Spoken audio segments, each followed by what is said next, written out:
Hey guys, you know what I love about real estate? It's the fact that no one cares. No one cares about who you are. No one cares whether you've been evicted before.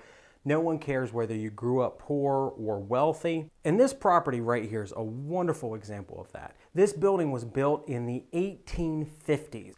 Over 150 years ago. It's downtown in the small town where I have a lot of my properties, about 20 miles south of Columbus. And from my research, this was one of Southern Ohio's very first post offices. I bought this property about 4 years ago for a princely sum of $125,000. Now, here's the thing, I didn't have to pay $125,000 for this property. In fact, I only put $20,000 down on this property, and the seller threw in a free house. I'm sitting right now in one of 6 apartment units in this redeveloped post office. When they built this in 1850, it was a local mail center from my research in Southern Ohio. And it wasn't really the post office, it was a mail carrier route in the pre-post office days. Then in the late 1800s, early 1900s, it evolved over the course of time to an insurance office where in the main building there's 6 apartment units. Behind it, the old horse barn where the riders would have come and staged their horses. The horse barn has been turned into an extra 1-bedroom, 1-bathroom house. If you've watched a lot of my content way back in the early days, you would see that that house behind this property was one of the worst, most filthiest properties that I ever seen in my life, with the most roaches, the worst trash situation, and it was an absolute disaster. They called me and said, Brandon, you need to get out here to this house. There's been a fire. I said, all right. And this is what I walked into.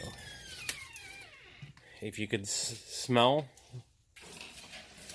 right now, I don't know how long he's been out of here. There's pop everywhere. Rotted food.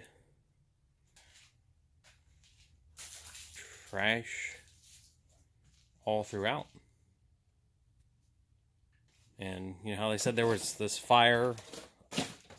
Maggots everywhere. This is the bedroom. And yes, there was a fire. A teeny little one that damaged. Now, going back to my earlier statement about why I love real estate, I only put $20,000 plus a furnace to purchase this property via a land contract. The thing I have found with real estate is if you are willing to learn to negotiate, learn how to make a deal work for both the buyer and the seller, your wildest dreams can come true. This property, with its 6 apartment units and the house and back, is capable of making about $3,750 per month. That's a wonderful, rosy number, but I do have to pay utilities here, gas, water, electric, trash, which accounts for about $1,200 per month. The former owner took a land contract payment in the amount of $537. There's, of course, repairs and expenses like that. Taxes are an astounding $300 per month. That's because we are located in a really nice neighborhood. It's a very historic district. My buddy Sean has his Airbnb where he gets $60 per night, and he has about 12 bedrooms in that unit. The next door neighbor also has a totally wonderful Airbnb unit, and I think she gets $125 per night, but I'm not really quite sure how many apartment units she has in her Airbnb rental. So when I look at a property like this, I get so excited because the fact that I've been evicted twice and I had the ability to purchase this for very little money out of my own pocket is just absolutely astounding to me. Real estate doesn't care your background, your socioeconomic status. You just have to learn to put a deal together and most of the time get some money for a down payment, but that's not always mission critical. Now, this has been one of my best money makers as far as I'm concerned. If you add up the taxes, insurance, the repairs, everything like that, I've cleared easy $1,000, $1,200 per month. That isn't to say that every single thing in this big giant building has been a bed of roses. I've had a lot of neighborhood complaints, specifically with the fact that this has been a VA/mental health place for probably the past 30 years. This specific neighborhood has started to gentrify very severely. I guess I'm one of the last holdouts here. On the third story, we even have a rental unit that I've been getting about $250, maybe $300 per month out of, compared to the Airbnb units in this area pulling in about $100 a night.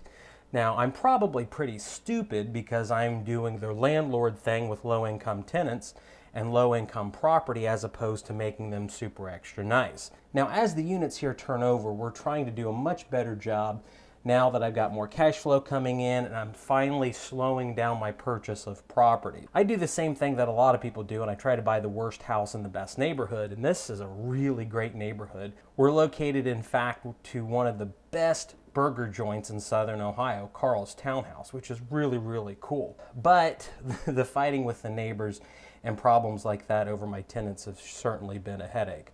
In fact, I've got quite a few NSFW stories about this house and this property that I would be totally demonetized on YouTube about. So do me a favor and get on my Discord, which will be in the description.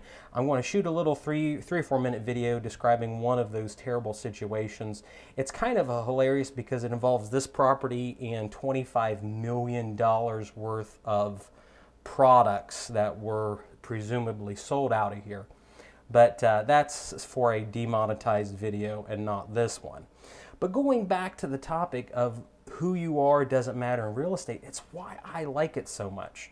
Me growing up poor and stuff, the fact that I have inserted myself in the history of this 170-year-old building that's very likely going to be here long after I'm dead, to me is just a cool thing. This house is going to have my fingerprints on it. Upstairs, when we purchased this property, I had to replace a furnace. That furnace was installed in 1953, October 1953, if memory serves me right. And to know that it took 70 years for me to replace it, or for me to be the guy to replace it, was just really kind of cool. So the moral of this story is, you know, with seller financing and with the knowledge and ability to negotiate on your behalf, and to work out a win-win with other people, I think that you could accomplish a lot. We want to get in the truck now before that guy comes and finds out who we are.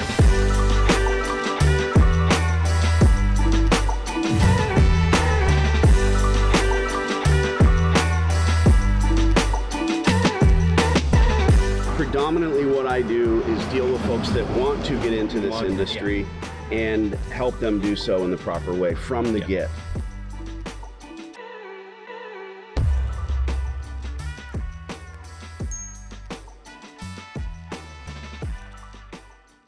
This is Brandon with Investment Joy. Do me a favor and like this video and subscribe if you already haven't.